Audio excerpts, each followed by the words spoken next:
All right, people. Uncle Sam, the United States government wants to put the data on a blockchain and they want to put it on a public blockchain. It's good for us. They have chosen 9. Obviously, they've also chosen Chainlink and Pyth or PYTH to assist in this matter, and that is why PYTH went up so much today. Didn't affect Chainlink as much. Chainlink is a much bigger coin, therefore it takes a lot more to move it. But Pyth moved up something like 60-70% today. I would actually take some profits on that, honestly. I do think it will retrace. If you look at CRO, it went up all the way to 41 cents and then dumped back to 31 today. So obviously you could have gotten a 25% gain if you just sold and then bought back in. So I think PYTH will retrace, and you should definitely take some profits because a sudden 60-70% pump, it's a lot.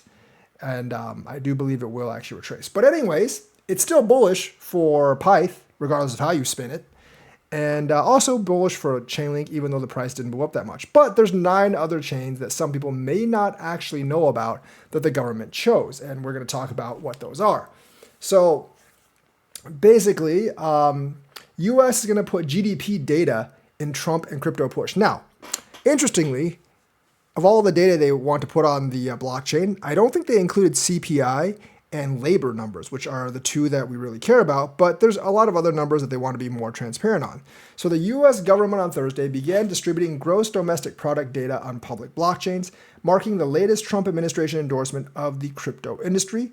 The move creates another avenue, and this is from Yahoo Finance, but a lot of avenues have reported this, not a replacement for publishing the economic data. So the economic data was already published elsewhere. They're just putting it on blockchain as well, I guess, for easier access for everyone. Like the data is actually like public knowledge. You can actually look at it in the archives, but it's going to be on blockchain, which means I guess all the crypto people can access it. So the department published what it described in a press conference as the official hash of its quarterly GDP data release for 2025, and in some cases the top line GDP number to 9 blockchains. So here's the 9 blockchains: Bitcoin, Ethereum, Solana, Tron, Stellar, Avalanche, Arbitrum 1, Polygon, and Optimism. It's a mix of layer 2 and layer 1, so all the data will be published on that. Also involved with the initiative are Pyth and Chainlink, so-called oracles that serve as third-party providers of data to crypto apps. So very, very big for these chains. The Commerce Department's adoption of blockchain to carry some of its most critical and market-moving economic data amounts to U.S. government seal of approval on a technology that's increasingly being used for trading everything from money market funds to stocks beyond its origins in cryptocurrency. Now, once again, this is not the first time this data is becoming publicly available. It has always been publicly available. It'll just now be publicly available on blockchain. Obviously, it's not going to get that many transactions like TPS just doing this because, economic data, they come in a couple of times a month. So the US government's only going to have to write a couple of times a month to these chains.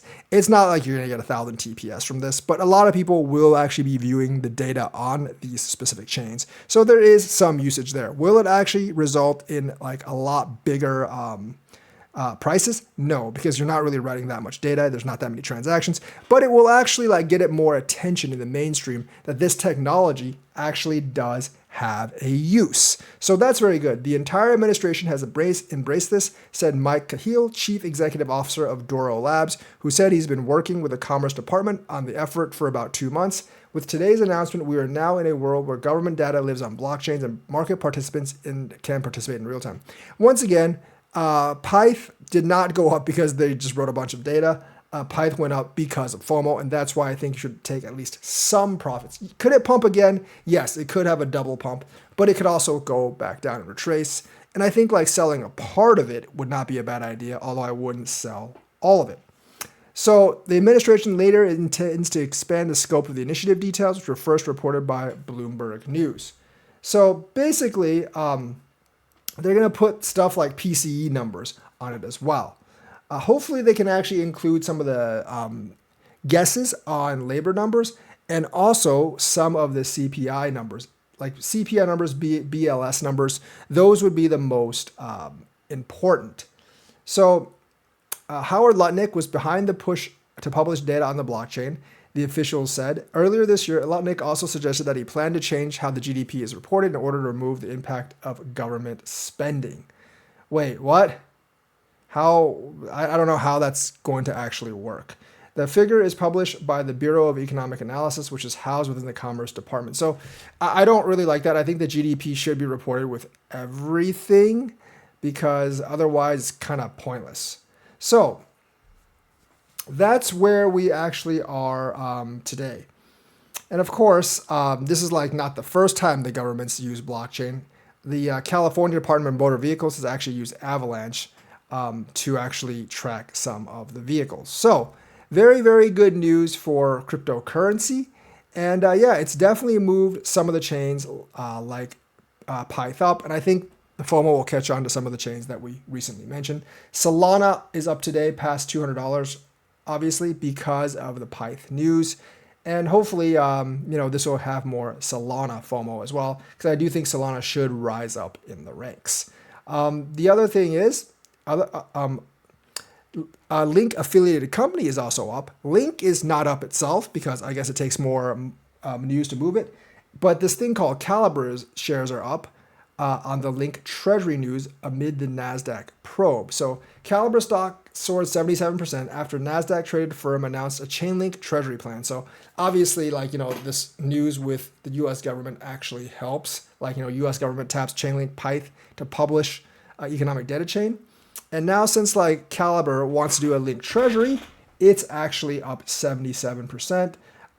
So, that gives the share, if there's positive news for these coins, then the companies that want treasuries for these coins are also going to go up. So I think this will inspire more altcoin treasuries.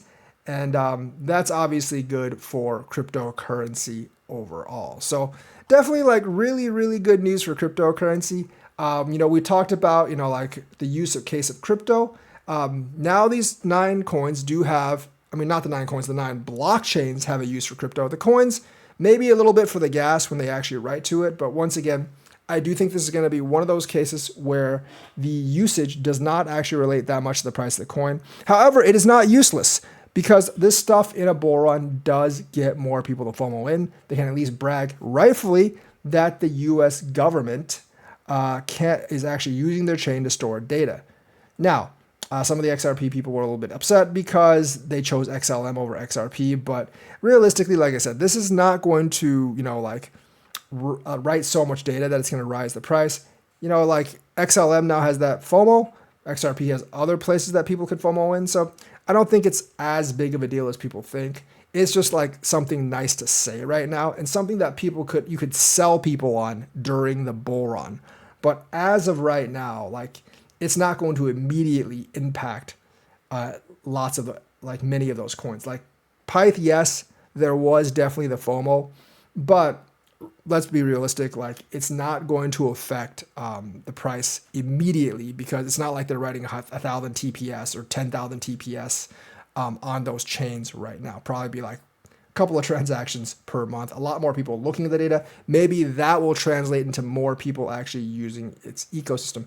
As to why they would choose XLM over XRP, I'm not really sure. It could have to do with the smart contracts, but I don't really see why you would need smart contracts to write data.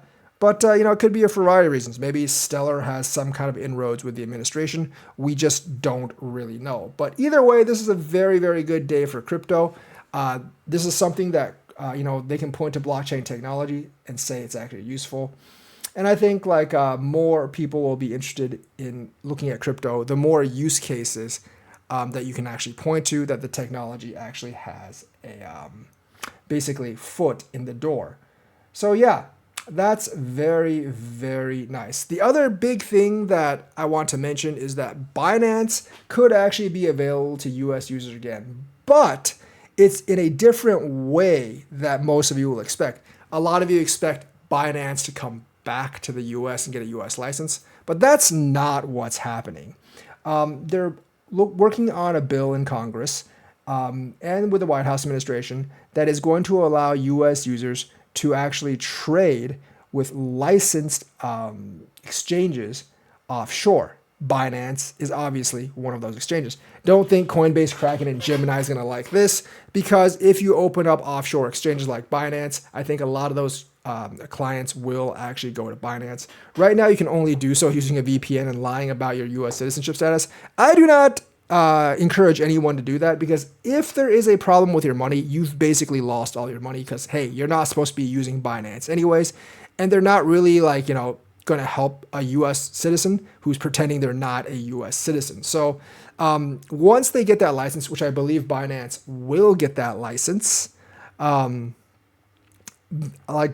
they get that license, they'll open their doors to U.S. registrations again. Obviously, it's going to be KYC AML, but as you know, Binance has a lot of options that Coinbase does not, that U.S. citizens can make and use. So that is very, very good news. It's not only Binance. There's stuff like Bybit and others that could possibly use this loop. Maybe I'll be able to even get more affiliate programs under my belt at that point, and I'll have more affiliate links. Hopefully they pay in USD, but I'm not really sure if they're going to have USD on-ramps and off-ramps or not at these exchanges, because that would be really awesome. But at least we'll have more options and better options, hopefully, once this bill actually comes down.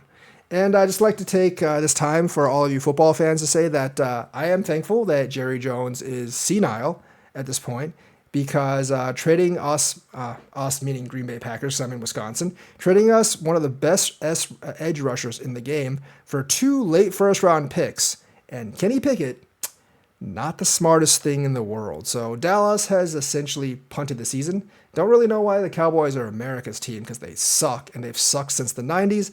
Yeah, since Troy Aikman's left, they haven't really done much of anything. I think they have one playoff win in the last 30 years.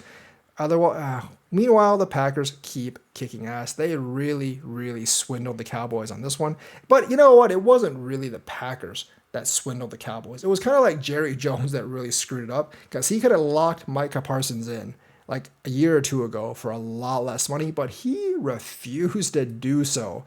So it didn't really make sense, because he paid maybe a top third of the league quarterback in Dak, maybe top 10 quarterback in Dak. Then he paid the other guy CeeDee Lamb the max, basically. But you didn't really pay the best player on your team the max contract, and you let him walk. So basically, you got an extremely expensive quarterback, which is making more than just about any other quarterback in the league, which doesn't make any sense. You've got an extremely talented offensive guy for that you're paying maximum dollars for, but your edge rusher you refuse to pay. I think pretty much every other team would have actually paid Micah Parsons the maximum, and I know that price ended up being $47 million a year, but you could have had him for 35, and I don't think there was another team that would have hesitated to pay him that much for one of the top 2-3 edge rushers in the league. So yeah, not really sure what Jerry Jones is thinking there, but as a Wisconsinite, as a Packers fan, I am very happy that this happened, because you know what? We could be Super Bowl bound this year with Micah Parsons, because we got a pretty good offense. We got an okay-ish quarterback. I would say a B+ quarterback in Jordan Love. But now we have an awesome defense and a great pass rush game. So yeah, looks like a lot of wins for crypto and a really good win for Green Bay Packers football. And yes, I know Dallas Cowboy fans are probably crying tonight, because those 2 first-round picks are not going to help them anytime soon. They didn't even bother to make this trade before the draft, which was mind-boggling to me, because then you could have actually picked up someone that would help this year. So that's the news for today. Let me know what you think. Like and subscribe, hit that bell notifications button. Thank you, and have a nice day.